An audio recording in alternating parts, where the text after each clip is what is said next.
নমস্কার বন্ধুরা, নতুন একটা ভিডিওতে আপনাদের সবাইকে স্বাগত জানাই। আমি রুমেলা। আরও একটি রোদ ঝলমলে শীতের দিনে এই ভিডিওটা শুরু করলাম। এই বেলুনগুলো আমার সূর্য অন্নপ্রাশনের বেলুন। লজে যেগুলো সাজানো হয়েছিল তার মধ্যে এক থোকা নিয়ে এসেছি, তারই দুটো ভাগ করে আমার বাড়িতে সাজিয়ে রেখেছি।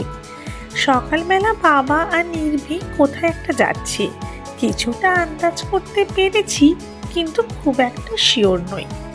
শীতকালে সবারই মাথায় প্রচণ্ড ড্যান্ড্রফ হয়, আমারও তার ব্যতিক্রম নয়। তাই এই স্ক্যাল্প প্রো অ্যান্টি ড্যান্ড্রফ শ্যাম্পুটা আমি রিসেন্টলি ব্যবহার করছি। একটু চুল ড্রাই হয়ে যায়, তবে ভালো সিরাম, শ্যাম্পু করার পর কন্ডিশনার ইউজ করলে সব ঠিক হয়ে যায়। এই শ্যাম্পুটার এমআরপি ওই 616 টাকা মতো। যে কোনো মেডিকেলের শপে তোমরা এই শ্যাম্পুটা পেয়ে যাবে। আমি এই শ্যাম্পুটা যদিও একটা স্যালন থেকে কিনেছি। নর্মালি আমি লরিয়ালের শ্যাম্পু ইউজ করি, কিন্তু শীতের জন্য আমি এটা ব্যবহার করছি। তারপরে আর কোনো ভিডিও করা হয়নি। যা বুঝেছিলাম তা একদমই সত্যি। সন্ধেবেলা বেরিয়ে নির্ভীক আমার জন্য একটা কেক আনলো, কারণ আজকে আমার বার্থডে। 4th ডিসেম্বর আমার বার্থডে। হ্যাঁ, নয় করে 27 বছরে পা দিয়ে ফেললাম। এই প্রথম সূর্যের সাথে আমার বার্থডে সেলিব্রেশন। ও খুব আনন্দ পাচ্ছে। বাচ্চারা বুঝে যায় বাড়িতে কিছু সেলিব্রেশন হলে। ছোটবেলা থেকে এরকম টুকটাক কেক কাটা, ছোট বন্ধুদের খাওয়ানো, এইভাবেই চলে আসছে আমার বার্থডে সেলিব্রেশন। সেইভাবে বড় আকারে কখনোই বার্থডে সেলিব্রেট করা হয়নি। যেহেতু রেড ভেলভেট কেক আমি খেতে ভালোবাসি, তাই জন্য আগের বছর এবং এই বছর 2 বছরই রেড ভেলভেট কেক আনা হয়েছে, আর কিছু চকলেট দিয়ে সাজানো হয়েছে টেবিলটা। বার্থডে সেলিব্রেশন সবার জীবনেই একটা আশা থাকে, কিন্তু আমার কখনোই সেইভাবে কোনো সেলিব্রেট করা হয়নি। কারণ যখন আমার বয়স 1 বছর, 3 বছর এবং 5 বছর ছিল, তখন 3 বারই খুব বড় করে মা বর্মরা মন্দিরে আয়োজন করা হয়েছিল আমার জন্মদিনের। কিন্তু অবাক করা একটা ঘটনা, 3 বারই আমার জন্মদিনে বাধা পড়ে, খুব বড় বাধা। প্রথম বছর আমার দাদু মানে আমার ঠাকুরদা তিনি মারা যান। দ্বিতীয় বছর আমার বাবার ইমার্জেন্সি ডিউটি পড়ে যায়, এবং তৃতীয় বছরও আমার খুব কাছের একজন গুরুজন তিনি মারা যান, যে কারণে আর কখনোই আমি বার্থডে সেলিব্রেট করিনি। স্কুলে যখন পড়তাম বা কলেজে উঠলাম, তখন বন্ধুদের নিয়ে গিয়ে রেস্টুরেন্টে খাওয়া, আর ওরাই যা টুকটাক কেক কেটে সেলিব্রেট করতো সেটাই। কিন্তু বাড়ি থেকে কখনোই আমার জন্মদিন সেভাবে উদযাপন করা হয়নি। বিয়ের পর সেই প্রথাটাই চালু রেখেছি। ছোট্ট একটা কেক কাটার মাধ্যমে আমার জন্মদিনটা আমি উদযাপন করি। এবছর বেবি হওয়ার কারণে ওকে নিয়ে সুন্দর এই দিনটি পালন করলাম। ওর মুখে একটু কেক খাওয়ালাম। ও এখন খুবই ছোট।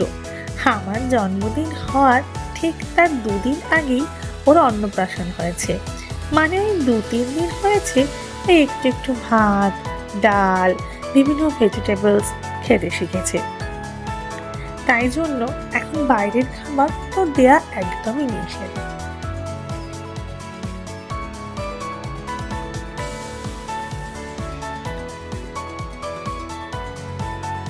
একইভাবে সকালে মন্দিরে পুজো এবং সন্ধ্যেবেলা কেক কাটার মাধ্যমে বাড়ির খুব কাছের মানে আমার মা, বাবা আর আমার হাজবেন্ডের সাথে এই বছরের জন্মদিনটা পালন করে দিলাম। ওহো, ভুলেই গেছি তো আমার বড় সদস্যের কথা। আর এদিকে দেখুন, একটা কাণ্ড ঘটিয়েছে। নির্ভীক আমার জন্য একটা গিফট এনেছে। জীবনে আমি খুব কমই সারপ্রাইজড হয়েছি। ও কখন এইসব করেছে আমি কিছুই জানি না। আমি তো পুরোই অবাক। ও আমার জন্য একটা গোল্ড রিং কিনে এনেছে। যদিও বা আমি আগে আংটি পরি, আংটি পরতে ভালোবাসি, তার জন্য ও এটা কিনে এনেছে। ও নোটিশ করেছে আমি সব অর্নামেন্টসের মধ্যে আংটিটা পরতে একটু বেশি পছন্দ করি।